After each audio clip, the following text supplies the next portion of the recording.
All right, yes, I am going to talk about Survivor at some point, but for now, let's ask ourselves the question, Nerd Night, the other question, why should you care about binary numbers? So we'll do about me first, because it's another thing I love talking about. As Nicole said, I'm a PhD student.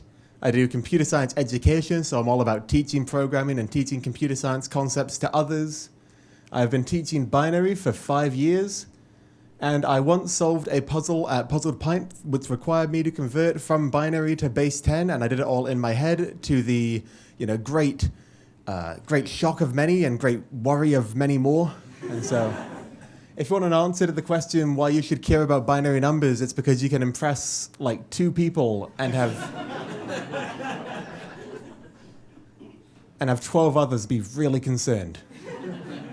I would like to quickly point out that a lot of the stuff I'm talking about is based on the work of Tim Bell, who is in the audience tonight. He's also my PhD supervisor, and so anything that I say that is wrong will be met with harsh review at our weekly meetings. So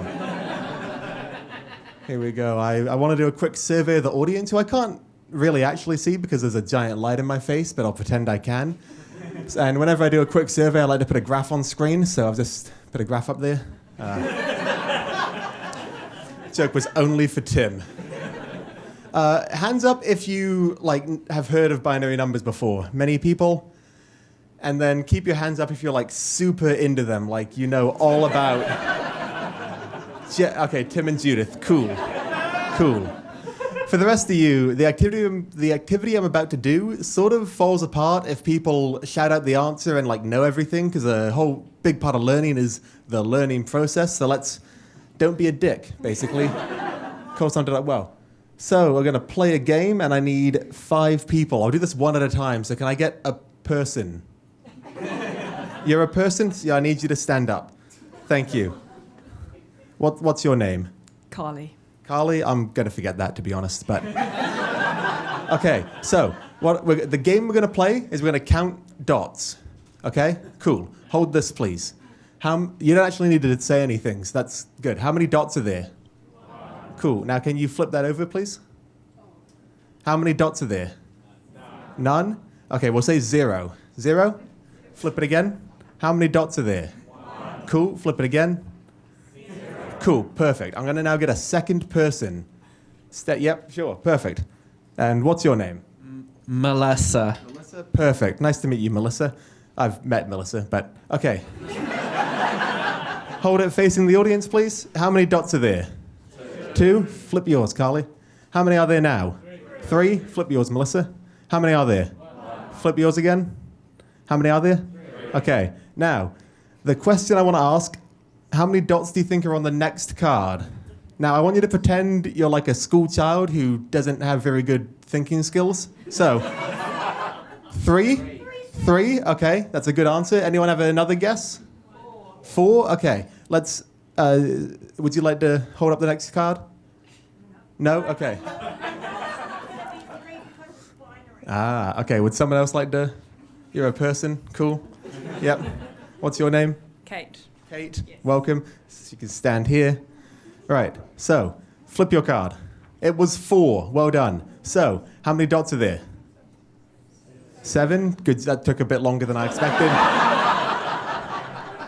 Melissa, flip yours. How many are there now? 5. Flip yours, Carly. How many are there now? 4. And flip yours, Melissa. How many are there now? 6. Perfect. Okay, you guys are getting it. Now, again, pretending to be a child, how many dots do you think are on the next card? 3? 6? These are generally the answers we get. Anyone got another guess? 8? Okay, I need another person. We're running out of people in the front row, so... Oh, you seem enthusiastic.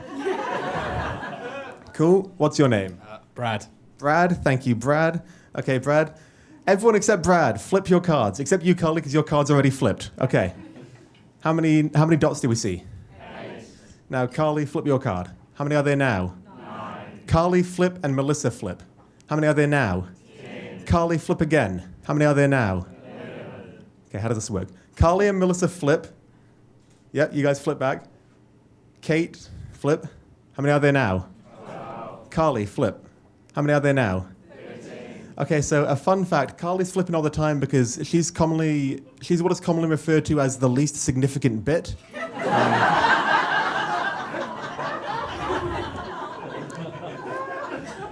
That's completely unrelated to binary. No. Right. I need one more person. Can we find another person? Come on, yeah, come on.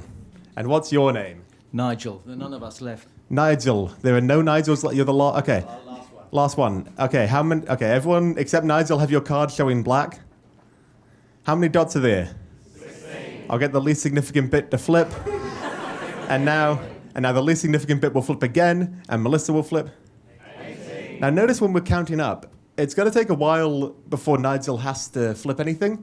So Nigel is the most significant bit, which means he doesn't actually do much work.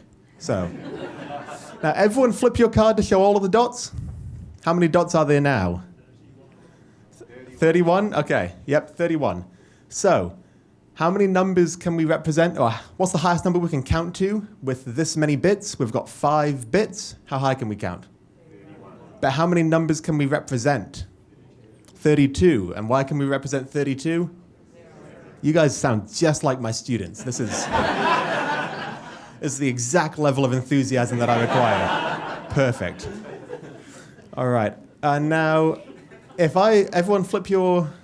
Let's go back to... So, when it's black, we'll refer to those as zeros because we don't see anything. And flip yours, Nigel. So refer to that as 1 because we do see something. We could represent binary in lots of different ways. I'm going to go for 1s and 0s, but we can, as you can see, black and white, on or off, 1 and 0, all that good stuff. Flip yours back to 0, Nigel. We're going to do some binary numbers now. We're going to count to, let's say, 11. So, do we want Nigel's number, which is 16? No? Do you want this number? Yes. Yes? Okay, cool. What about the 4? No. What about the 2? Yes. Yep. What about the 1? Yes. Cool. So, we could represent this as no, yes, no, yes, yes. Or 0, 1, 0, 1, 1. Are you guys following along with that idea? Yeah. Cool. Flip back all over to zeros. Oh, actually, yeah, we'll flip like that. Yeah, good. Well done, Nigel. How about we'll count to 19. Now, do we want Nigel? Yes. Cool. So we'll flip over. Perfect. Do you want the 8? No. Do you want the 4? No. Do you want the 2? Yes. Do you want the 1? Yes. Cool. So now, how will we read that out in binary? 1, 0, 0, 1, 1. Perfect. You guys are getting the idea. Everyone else can sit down. Give them a hand. Give them a round of applause.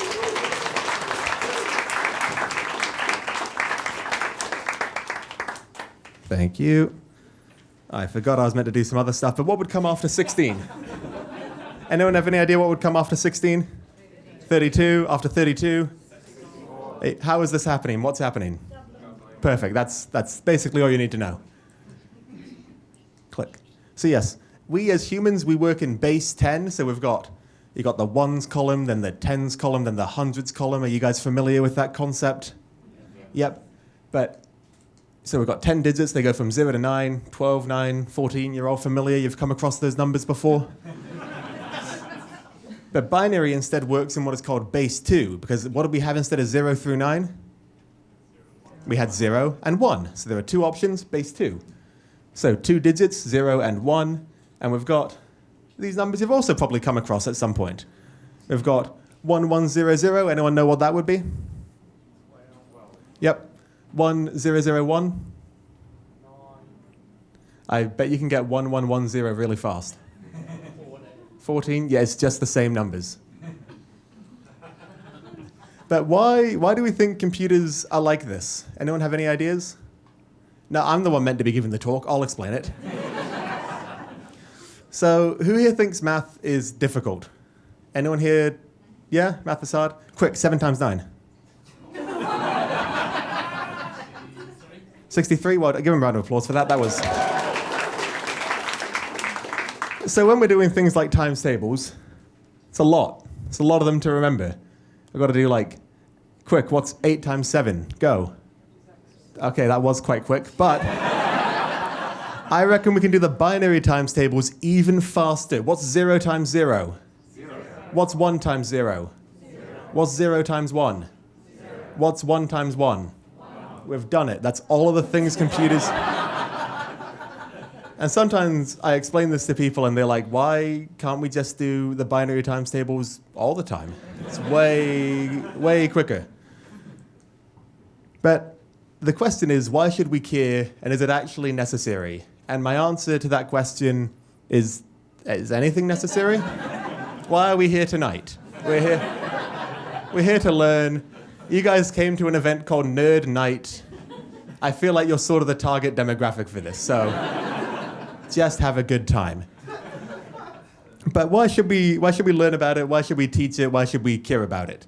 Well, one point is that it explains many of the limits and possibilities of technology, because everything in technology is represented using these binary digits. That's what this says. But if we do some origami, it instead says, oh, what? I can't read through the back of the paper. What does that say? Bit. Have you guys come across that word before? Yeah. Things are made of bits. Binary digit. Other things are broken down like that. Anyone heard of a pixel? Yeah. Pixels are represented using... Read it out for me. Bits.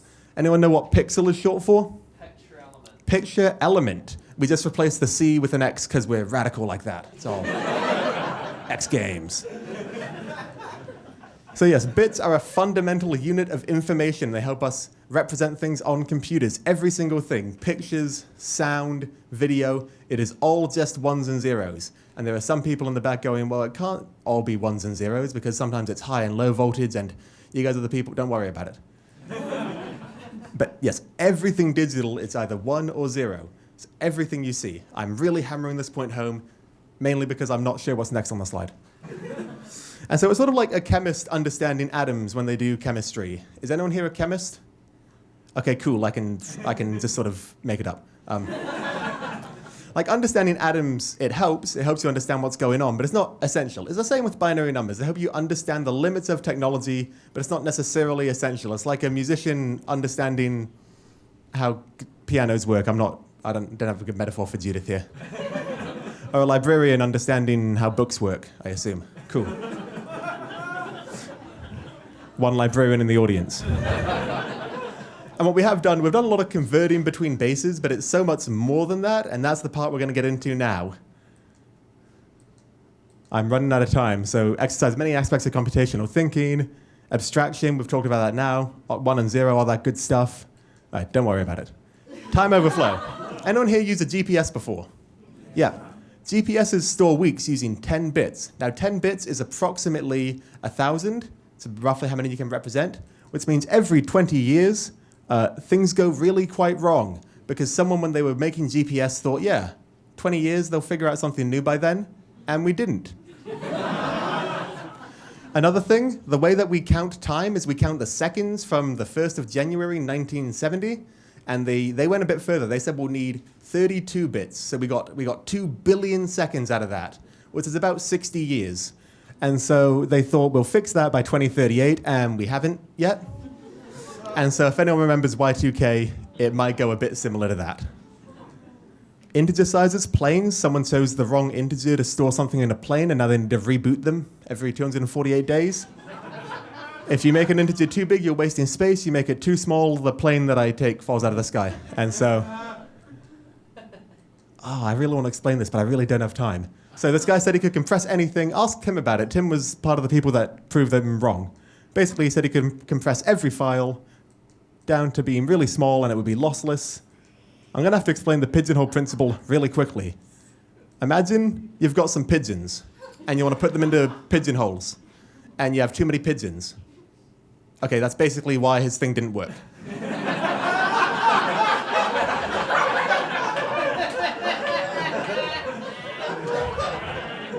Cool, right. Too many pigeons, not enough holes. And you think this is an obvious concept, but it happened in 1992 and 1995 and 1998 and 1998 again and 2001. And so people keep falling for the same pigeon problem. And so clearly if you understand binary numbers, you'll understand that you can't just compress anything down to nothing because you understand how computers work. Again, weird arithmetic. So if we have 1, what's before 1? Well, what's between 1 and 0? Okay, half 1? 0.5, half 0.5? Half 0.25? You're doing very well. And so how do we represent numbers with decimals in them? Can we even represent 1/3 in binary numbers? I'll leave that as an exercise for the reader or the listener. Go home, get your halves, keep halving them, and see if you can put 1/3 together. It'll take you a while. In conclusion, so many everyday activities are vulnerable to misunderstandings of binary representation, and it's more than just conversion. It is about empowering ourselves to understand computational thinking and understand the digital world that we live in. All right, thank you very much. All right, questions, I suppose. I can't see anyone. Light. So I'll leave it to the Nerd Night attendees to point out questions to me. Nerd Night. Yeah, cool. Have there ever been a binary number challenge on Survivor? Has there ever been a binary?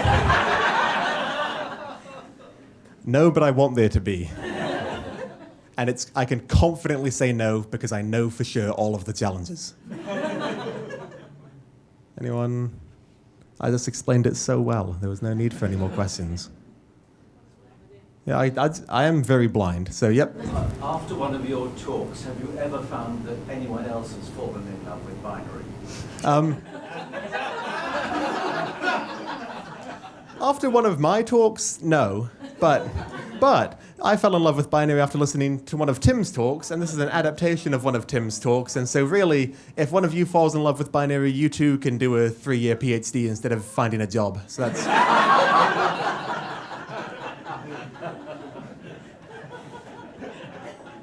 Is there anyone else? I genuinely can't see. So like, this is not a bit here. Yep. What's this quantum thing that you're talking about?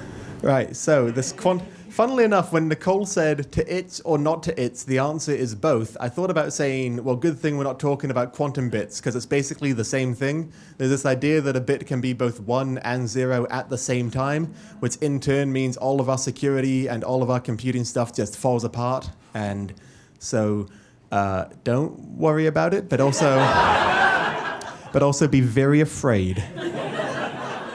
You will both be able to itch and not itch the mosquito bite at the same time.